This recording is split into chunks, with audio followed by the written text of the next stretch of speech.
The symbol substitution method. A dream is a story about you. Every object, every action, every situation in your dream may represent something about you and your inner world.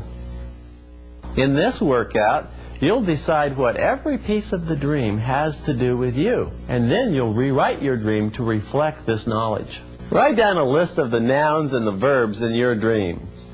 In my dream, for example, I list the nouns insurance company, desk, stack of papers, Mary, flower, and lunch, and the verbs work, sitting, worrying, comes to visit, and invites. You can also link these words with their modifiers if you like. For example, a beautiful red flower and teasingly invites. I identify the symbols in my dream.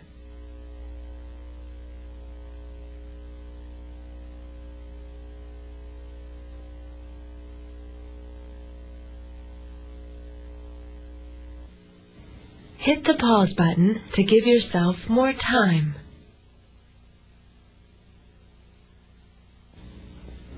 Now we're going on to step 2.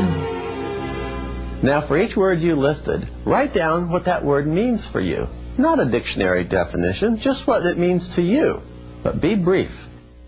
For example, I define insurance company to mean a place that offers security but at the price of unhappiness. And I define stack as endless torture. I define teasingly invites as a two-edged sword, attractive and scary in an adventuresome sort of way. And so on as I go to define all the nouns and verbs in my dream. So now you define the symbols in your dream. I define personal meanings for each dream symbol.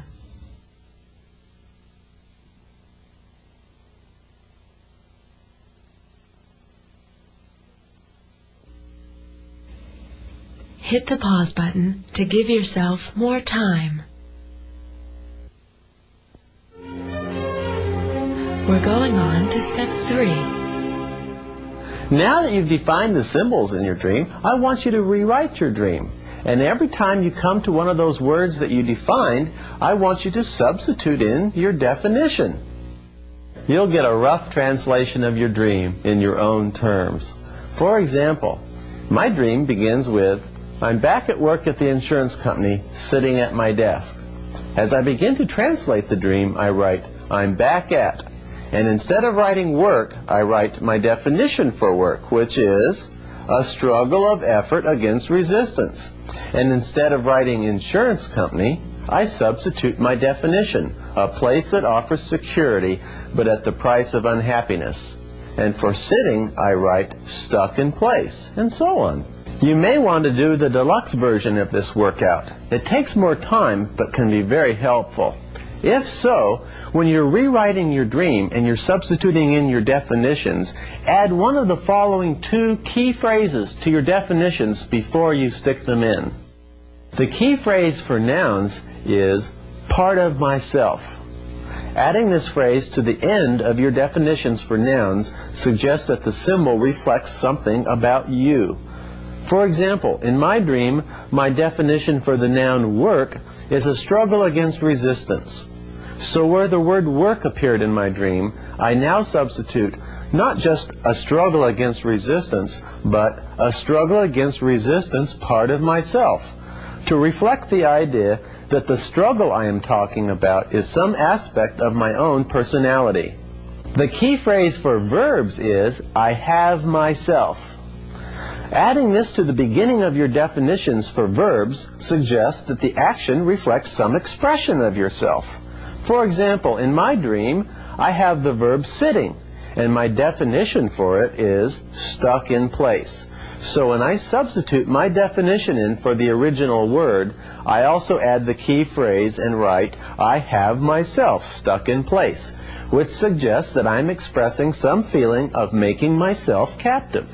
Take your time now and go back and rewrite your dream, substituting in your own definitions for the original words. And if you want to do the deluxe version, just before you go to substitute in your definitions for nouns, add the ending phrase, part of myself. And at the beginning of your definitions for verbs, add the phrase, I have myself.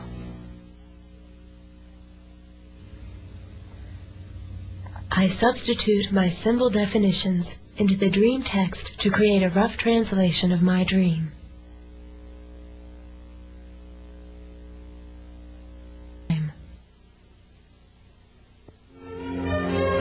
Now we're on to step 4. That was a lot of work, wasn't it? You've taken a fairly straightforward story and turned it into a confusing jumble of words. But believe me, somewhere hidden in all those words, there's an important message for you. The next step is to edit your dream translation, to smooth it out so you can read it and have it make sense. The result is worth the effort. Here, let me show you what happened with my dream translation. We'll start with my first raw version in all its confusing detail. I have myself once again in the struggle against resistance part of myself, at a place that offers security, but at the price of unhappiness part of myself.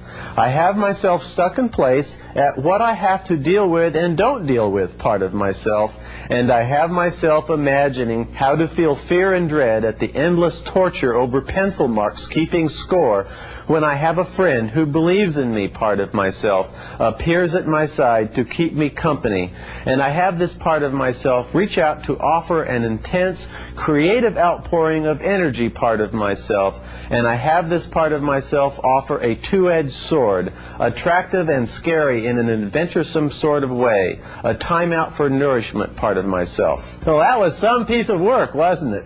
But I can sense some meaning in there.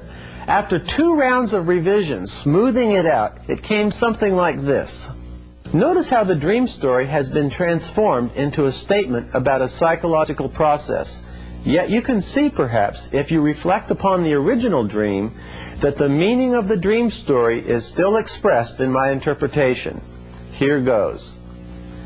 Once again, I find myself in a struggle against the powerful inner resistance that inhibits me.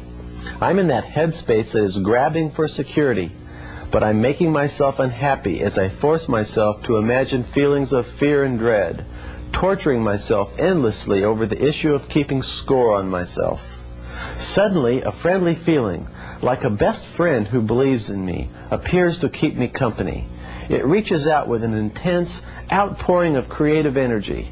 The offer of an adventure, of taking time out to nourish myself with good feelings of confident self-esteem, is tempting me, attractive, yet it scares me. Remember, there is no one right way. The idea is to help the meaning come alive. If you come upon a better insight, great, use it. Let your feelings guide you.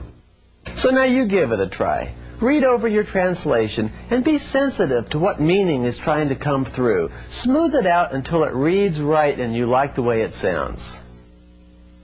I polish my dream translation into a meaningful psychological statement about myself.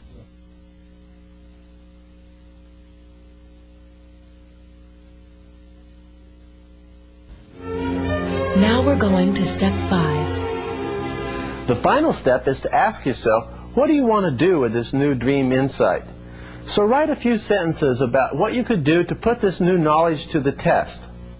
My dream interpretation suggests that conflicts over the need for security versus creative freedom can be resolved by the attitude I take toward myself, but that I'm not always sure I can risk feeling good about myself. How could I test this interpretation? Well, the next time I'm feeling insecure, I'm going to try to be my own best friend and see how I react to the offer of some nourishment to my self-esteem. Study your own dream interpretation for a moment now. Take a deep breath and begin writing.